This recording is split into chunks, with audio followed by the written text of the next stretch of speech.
Akashvani Imphal Nayani Devi na pau pajari.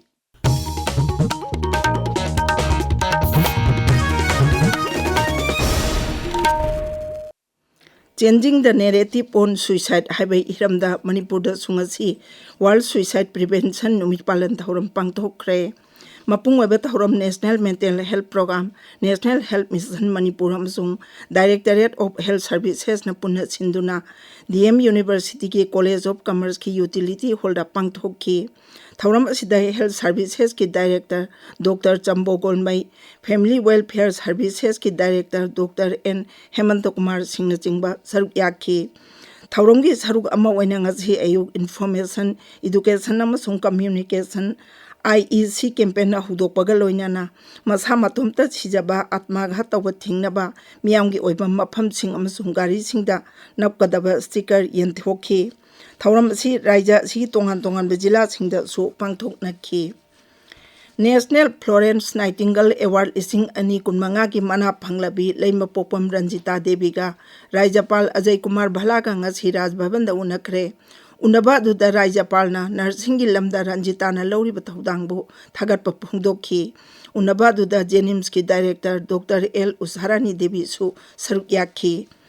Pradhan Mantri Formalization of Micro Food Processing Enterprises Scheme gi makhada maru marang yenthokpagi thauram ama hojik Imphal East ki DC Complex da laiba Panchayat Bhavan da pangthokli. Thauram duda scheme asigi mai paklaba beneficiary singna makhoina matau karamna scheme si paikhatpage haibadugi matangda wafam sing phongdokpa CLF singda seed capital yenthokpana thauram asigi mapungoi ba saktam oiri. ICAR ATARI Zone 7 Barapalli Meghalaya gi makhada laiba Raija Mangagi KBK Nifu Humdoigi Annual Review Workshop lisingani kunmanga amadi Mela Imphal gi Central Agricultural University da pangthokre. Tha sigin ipandagi chatharakiba Mela sida Manipur, Nagaland, Mizoram, Tripura amadi Meghalaya gi KBK singi mihut sing saruk yakhi. Mela sida lawmi singna puthokpa polom kaya utkhi. Writers Club Manipur lingkhat ki bagi kontrama to subam apok mon Bishnupur jila ki oinam da leiba the Royal Academy of Law da ngasinung thil pangthokre. Thauram aduda tare suba toijam bihari ningsing manali singani kunmanga achauba yumnam iba lairi uchek lamaida pikhi. Thauram asida Writers Club ki chepphong wakon amadi lairi amasu phongki. Herikon ukal amadi forest bibhagna sinduna Bishnupur jila gi Moirang block na kon bahu umangi laikol mangada uchara kaya marum thakre. Lai committee ga kusamna aduna pangtokpa thauram aduda punna uchara jangwarom tahanaba pandam thamli hairi.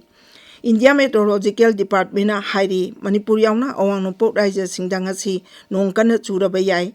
Sikkim da akanba nong churaba yai haina orange alert lauthokre. Pradhan Mantri Narendra Modi na Himachal Pradesh da ising ichaw amadi lambi ningkhaibagi phibam yengsinkre.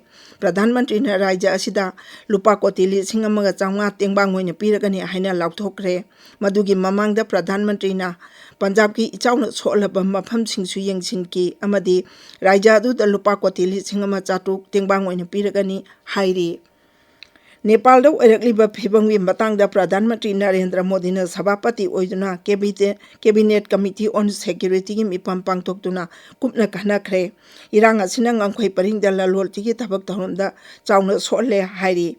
Bharat Nepal ngangkhoi paringi Bihar gi Rasol lamdamda SHB na ngaksel gi thawrang kankhatle. Nepal dagi thorakpa yadana leiriba Bharat macha sing mateng pangnabagi namak Lucknow da akhannaba control room ama hangkre. Uttar Pradesh ki Nepal ga luana bangam khoi paringda raija sarkarna security forcing mikum ahom singna leinaba khangankre. Mafam aduda ahenba security force thamkre. Amaromda Nepal da hojik oiriba phibam asi laksinaba Nepal army na laibak sinba thungna aheng ayuk pung 3 phawa curfew thamjinkre.